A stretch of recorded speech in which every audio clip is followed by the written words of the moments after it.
Look at this. We don't feel we've made a game that's primarily about politics. Chat. The amount of gaslighting, it shouldn't be possible. If the Nazis had access to this much gas, they would have probably killed a lot more people. I don't think that the entire World War I production of gas is enough to supply this level of demand. I mean, how can you say this with a straight face? How could the journalist listen to this with a straight face? Why wasn't the interview just suddenly stopped due to error because everyone would just start laughing? How can they say that this game is not primarily about politics when there's literally a song in it saying that your time is gone, our time is now, we're the new porn, we're walking around you, we're right behind you while talking about illegal immigrants. I am genuinely curious if anyone can play this game and get any other idea besides the fact that neoliberalism is the most awesome shit that humanity has ever invented, and the Democrats are the saviors of the human race. Because, if it wasn't political and it's artistic, then different people can get different things from it, right? Like when you watch Starship Troopers, some people think it's about fascismus, other people think it's about freedom, other people think it's just a funny movie about bugs, that's what happens when you have something that's not political. Like, different people will have different takes. But there is no way that you can play this game and not come up with the conclusion that you must vote Kamala Harris. The interesting thing is that this game is actually profitable. So, all the people that say that this is a flop, it's not. They got millions of dollars from the government, right? Like your father that's trapped in the wage cage and has to put up with his boss and with his colleagues at work. The government decided to take his money, right? He couldn't give it to his wife and children. No, they had to give it to this game. So they got money from the European Union. They got money, I think, from the United States. They got a little bit from Norway as well. They have more money than I ever seen in my entire life. And they didn't have to sell a single goddamn copy. And this is the magic of bureaucracy. Because there is no need for them to prove that the product is successful.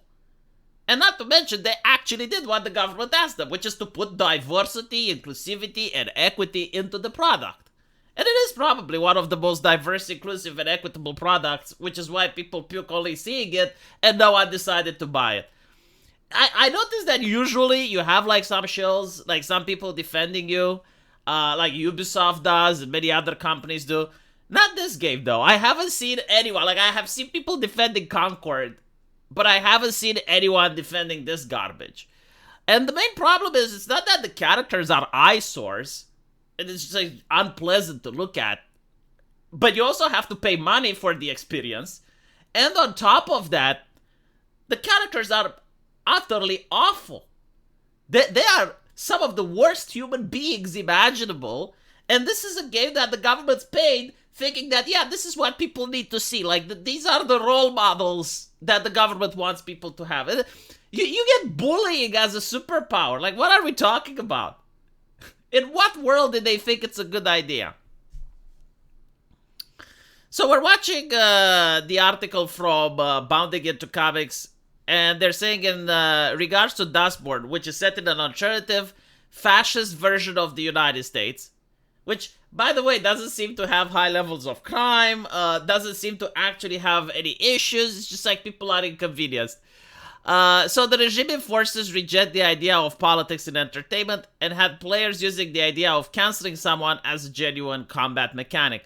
Would you consider that this game to be an explicitly political one, or one whose politics were incidental to its adventure? God, just look at how awful the characters are. Like, holy shit.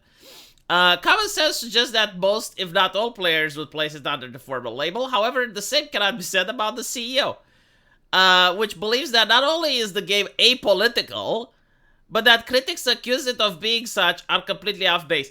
Interesting how they didn't speak out when you had, like, everything is political crowd. Now, by the way, obviously, almost every single entertainment can have some level of politics in it. But the question is, it's like, are the politics within the universe like Game of Thrones, right? Like, are the politics about the Lannisters and about the Baratheons and stuff? Or is it like politics how a nation should be run? Right? Because, like, when you play Baldur's Gate and the first thing you got is like, oh, look at the refugees. Oh, aren't the refugees so poor? Look how they're mistreated. Isn't it awful when it happens? Shouldn't you vote for politicians that don't build walls?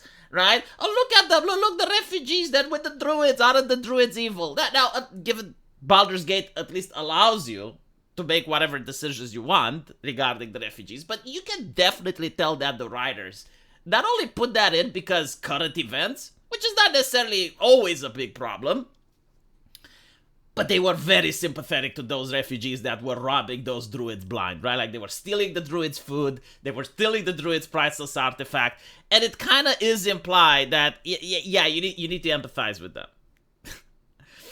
So, like, this is the difference between real-world politics and game politics, right? So, like, game politics, it's like, okay, the world of Faerun, what is happening with the orcs, what is happening with the Dark Elf.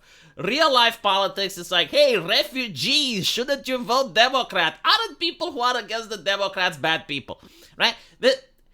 When they talk about politics, they talk about it in, like, the most broad sense of the word in order to apply it into the narrowest sense, to the point where you have, like, in Mortal Kombat and other video games, people saying, make Outland great again, like complete reference to Donald Trump, right? It's very cringe when it happens. It takes away from the immersion. So they say that the developer was directly asked by his host about the accusation that the game was pushing a woke agenda, to which it says it caught us completely off guard. Yeah, really, you're adding, again, you notice that all the woke games are doing the exact same stuff now. Like if AAA companies were students in a classroom, the teacher would punish them for stealing each other's homework. Like, there is no fucking way. Like, you're looking at these AAA games, it's almost like they're cheating. It's like their writers and creators are working with one another. Why is it that every single game has body type A, body type B all of a sudden? Like, for decades, none of them had. And all of a sudden, they just, like, magical, within the same year. All of them have pronouns. All of them have skin diseases. All of them have, like, these ugly made characters. It's not like one game decided to be like that and it sold very well and other companies tried to follow suit, because, like, that can happen, right? It happened with the MOBA genre. Like, you have League of Legends, it's very popular, and other people try to recreate it. Like, it happens. But, like, when all the games just start popping up and they have exactly the same themes, exactly the same things that you notice, like pronouns in the bio. And when you try to take away the pronouns, Nexus Mod bans you. When you talk about the pronouns, it's why do you care? When Nexus Mod bans them, no one asks Nexus admins why they care. Right? It's almost like it's an ideological push that's coming from top down. So, yeah, no, I'm sorry, I do not buy this. Like, the level of gaslighting you need to have to say that the game isn't woke. It's like, I would ask the question, what do you think the game should have had in order to be more woke? Let me know what you guys think, and I'll see you in the comment section. Take care.